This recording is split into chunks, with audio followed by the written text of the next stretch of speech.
everyone, this is Serena and welcome to Edu Life episode 8. This week you're going to be meeting a brand new host named Neelam, and she's going to be taking us to a roundtable discussion talking about video games in the classroom. Sounds exciting, right? So let's go join her right now and take a look.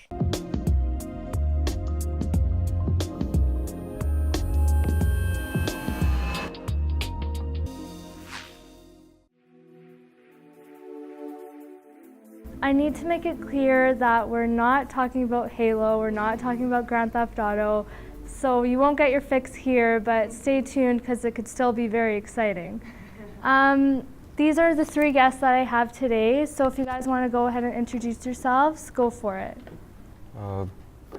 My name is Pendleton Cox. I'm a graduate student here at the university. What program are you in? Oh, I'm in biological sciences. My name is Anwin Burke, and I'm an EdTech consultant here at the university, and I also teach EDU 210. My name's Rachel Furr, and I'm a third-year education student. I want to teach sciences after I graduate. How do you think implementing a video game into a lesson plan might be beneficial to that lesson plan specifically? And if you want to talk about a subject that you think it would go well with, or just something to engage the students further in what they're doing rather than just pen and paper and sitting there staring at the sheet, not knowing what to do. I think for the most part what I use it for when I tutor students is when we're reviewing and memorizing questions, because then we can play games like trivia or Jeopardy, and we can have prizes like candy to win or stickers, just small things, or even like a break. Like if we get through and we memorize, we play one game and we can memorize however many facts, like probably 20 in a game of trivia or Jeopardy, depending on how many students there are.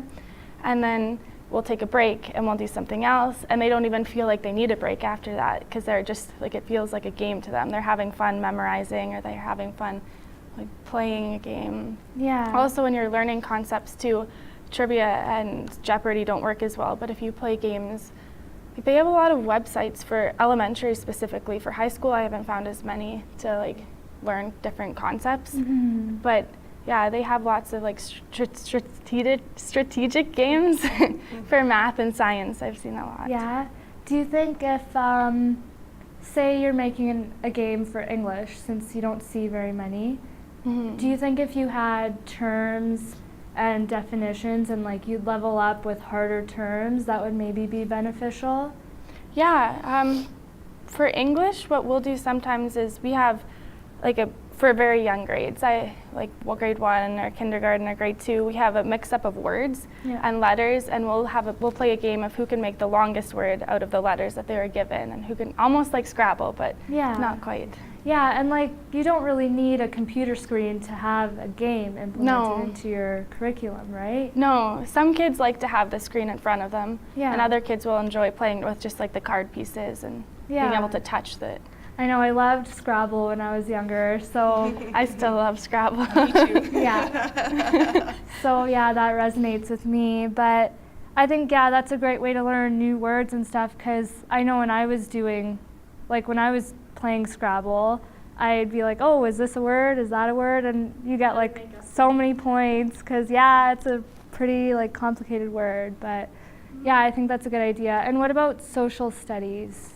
Social studies, I think, for Jeopardy and like memorizing concepts and dates and almost like debate. I don't know what other games. You can't really play too many strategic games. You'd have to. There's maybe historical games that have like a layout, right? Yeah. And there are games like Civilization, where like for older grades, right, where they're building that civilization, and so maybe you're not teaching them exactly the specific kind of curriculum, like maybe Canadian history or whatever, but they're learning about how civilizations come together and about power structures and international relations and those kinds of concepts that maybe aren't so concrete, but they learn about those again in a way that they wouldn't be able to do really. They're not going to go build a civilization, presumably, unless you do a reality show at school, maybe. There's another game too. I think it's Plague Inc., and they have it for an app on Android. I've heard of it. Yeah, and it deals with either bacteria or fungi or like airborne. I don't know. I've played a couple of them, but it kind of teaches you what all of the different bacteria and viruses are and how they affect how easily they're transmissible. Yeah, that's good. Anything further that you'd like to say about that? No? Okay, so my next big question would be, what would be your ideal video game to implement into a classroom? And it doesn't only have to be video games like online, it could be educational games or gamification of learning. So just not a traditional like, okay, I'm gonna write on the whiteboard and you're gonna take the notes on what I'm doing. So what would be the ideal game? And if you're doing an online game, like include graphics and scoring and all the nitty-gritty details if you want. So we talked a little bit about this ahead of time, and I said I'd probably talk around this a little bit, only because my response always, when people talk about what is like an ideal piece of technology or what should I use, what should I buy, what should any of those, it's always about what are you trying to achieve with that tool. So if you're like, I want to use a video game in my class because I think the students would have lots of fun with it, that's going to be really tough to find the right video game. But if you say, you know what, I know that gaming and learning and game-based learning is gaining a lot of popularity, and I can really see the benefits of it because it gives students that motivation and that instant gratification, and they get to level up and they get to see how they do compared to others. If that's what your goal is, then definitely you want to look at what are my learning goals, what are my outcomes for my students, what am I teaching, and then say, okay, let's find a game that's going to allow me to meet all those goals as well as this gamification side of things. You might also be looking for a game that something like Math Blasters, right? Where you think, okay, I have a student or a group of students who are struggling with some particular math concepts, and giving them a sheet isn't going to do it because it's just not engaging them. I need them to almost be distracted from the fact that they're learning. They need to be doing something that they really like with flashy graphics and cool noises and stuff that almost takes their mind off the fact that they're doing math, because they might be really scared of it, or they might just feel like they can't do it very well. So I think there's lots of different factors that you take into account when you're choosing those things. And kind of going back to what we were talking about with the social studies, I also think, something like English, right? You don't necessarily think, well, English video games, how does that work, right? And again, there's so many different levels. There can be the games, like I was playing one the other day. It's part of Edmodo. They have an app, and it's called No Red Ink. No Red Ink is what it is, and it's like a grammar game. Have you played it before? And it's kind of cool because you go in and you choose the celebrities or the themes that you want. So you can be like, hey, I want to have questions with that involve characters from Glee, and I also want to have characters from The Office, and and then all the sentences that they come up with that you need to try to fix are all like Rachel Berry said da da da da da, and you have to find the grammar mistake in the sentence, right? So it's kind of, again, it's if you just had a sheet of paper doing that, it would really not be that fun. And to be honest, if the teacher's like, ooh, let's play this Glee grammar game, probably kids would be like, lame, right? But if it's an actual video game that someone has produced and is available online, somehow that gives it this credibility in a way. But there are also games like, have you ever heard of RuneScape? Have you ever heard of that game at all? That's old. Yeah, it's an old game. Yeah. It's an old game. But it's the kind of game, again, it's role-playing, and any really role-playing game that's suitable for the age group. If you think of an English class where you're teaching about characterization and plot and symbolism, and you're wanting students to critically analyze things, they practice all those skills when they're doing those kind of role-playing games. So again, it's that transfer over of skills. So I know I didn't really name a specific one and specific elements, but I think it really, really depends on your students, what you're trying to teach, and why it is that you're looking at using gaming as opposed to anything else. So in role-playing games, also you're making decisions in the game to level up and to further you to get to the end point, or to get to like the boss battle or whatever you want to call it. And I guess you do have to live with those decisions in the game, and it kind of teaches you in real life, like on even like such a small scale, that you do have to live with the decisions that you make, and you can do things that benefit you or don't, like, you know what I mean, right? Yeah. So those could also improve skills that maybe don't even have to do at school, right? Those problem solving and critical thinking, those things that, again, it really provides quite a realistic in a way for them to do that, because there are consequences. Yeah. So I think a question that does come up a lot is that what happens to schools that can't afford the games or the technology or the hardware to implement these games into their curriculum? Like, do you think they fall behind? Do you think there's another way to go about using games in classrooms? So for a question like that, how I feel is that the games essentially can make like a normal concept or a dull concept to some students more exciting. So if you can't afford the technology to be able to produce an exciting learning atmosphere, you gotta go around it in other ways. So if you can't afford, say, an adventure game where you go through a bunch of quests and each quest is a certain problem that you have to solve. If, say, you have your gymnasium, you can have booths, kind of like a fair almost, and then at each station there'd be a different problem. Every time you went to a station, it'd be like a different environment, different level, so to speak. And then you would gain an answer based on your question that you answered, how well you answered it, and then through that you could come up with a method that maybe they get a prize, maybe they get a secret map or something, and they can go find some sort of buried treasure if they're younger. But like a concept like that, if you're making it exciting, they're going to want to learn. And video games make it easy to be exciting because everybody's into the video game scene right now. Everybody has fun going into that other world that we're talking about. So if you can still kind of produce that transition, I think you can still gain that feel for technology, so to speak. Yeah, that's true. Do you think that these students may fall behind in the future, or do you think, because we're advancing so much with technology, do you think they're going to be okay when they get to like university level teaching and learning, and maybe one day when they're teachers, like they have all this technology, what if they don't know how to use it by that point? Well, I think there's advantages and disadvantages in that aspect because like my parents grew up without having like a cell phone when they went to high school, when they went to university.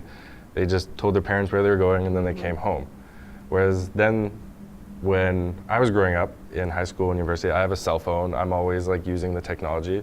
But now my dad knows it better than I do because he decided to take an active interest in it because he thought there were benefits to it, such as knowing where you are, having GPS, things like that. So I mean, if you grow up with it, you're more attuned to learning it and you have like this basal understanding of it. But the way they've produced all of these concepts is you can always figure it out because with technology, you can always learn something. Like you won't be certified in it, but you can always learn it. So like my parents were able to learn how to use technology because they wanted to. So if in the future, if they want to be compatible with other people using technology, they have every capability of doing it because information is so readily available now that I think they'll be okay if they want to learn it. But if they want to know technology but aren't willing to learn it, then in that case they'll be at a bit of a disadvantage, I feel. Yeah, that's a good point. It makes me think too, when you look at, again, using the elements of gaming, but maybe not necessarily in a technology atmosphere, again, they're learning skills, right? They're learning how to transfer knowledge, they're learning how to make decisions, they're learning how to problem solve, and those are all things that when they are faced with a new piece of technology that they're not used to, they can apply those skills and say, okay, you know, like maybe they probably won't go, oh, when I played that quest game when I was, but they'll say, okay, I got to figure this out. Where can I go to get information? Who can I go to get help from? And then, you know, the prize is going to be figuring out how to use it. So is that transfer of skill in that way as well, I think. Yeah. But I think absolutely you need to be interested in it. It's like anything. If you don't show the interest, it's not going to come to you. That's for sure. Yeah, exactly. There is some negatives that I've been hearing about using game-based learning in classrooms and not having the students maybe get forced into groups of like, okay, you four are going to work together, you four, like have at it kind of thing. Like there are some negatives to sitting in front of a screen or sitting at an iPad and doing things on your own. But do you have any examples of what would maybe counteract those arguments maybe? Yeah, actually. My mom's a elementary school teacher, so I went and helped her one day, and they gave iPads to all these kids that have never used iPads before, so they're all intrigued. And a lot of people their first concept when they think, oh, you're giving kids iPads, they're just going to sit back and just twiddle away all by themselves and not interact with anyone. But what was really interesting is as you looked around and if you just kind of stood back and watched what happens when you introduce an iPad, you'd see some kids would automatically be able to find this game, and other kids would find a different game. And, oh, how'd you get that one? How'd you get that one? And so if they saw other kids were having fun with different aspects, you would see like kid A, who never talks to kid B, was all of a sudden they were teaching each other how to access these new games. So like, in that way, it teaches social interaction even when you don't expect it to. So it's kind of an interesting thing to see. All the kids sort of have a connection then through the video game that they may not have had that connection before. They have something they can talk about and not feel embarrassed to talk about because they know that they both enjoy playing with it. Yeah. And I think it's interesting coming from a library background, because there's always this privilege of books, right? And no one ever said, well, we shouldn't take kids to the library and have quiet reading time because they're not socializing, right? And you know, kids would be like, oh, what are you reading? What are you, like, that's what you did. It's the same kind of idea, right? It gives you something that you might have in common with someone that you never knew you had it in common with. It opens up new pathways, I think. Yeah. But it's like everything, you have to be aware of how you're using it and if you're using it well. And there's even multiplayer games too, Yeah, right? exactly. Like, yeah. you could always just be sitting next to the person that you're playing in the game with, right? Yeah. So Yeah. Yeah, that's exactly. also a point. Okay, well, thank you Awesome. very much. Thank you. Yeah, thanks for having us. So if you guys have any questions or concerns, you can tweet me at Neelam Jamal on Twitter, or you can email me at njamal@ualberta.ca. If you want to be on the show, or if you have an opinion you'd like to voice, you can just shoot me an email or a tweet, and I'll get back to you as soon as possible.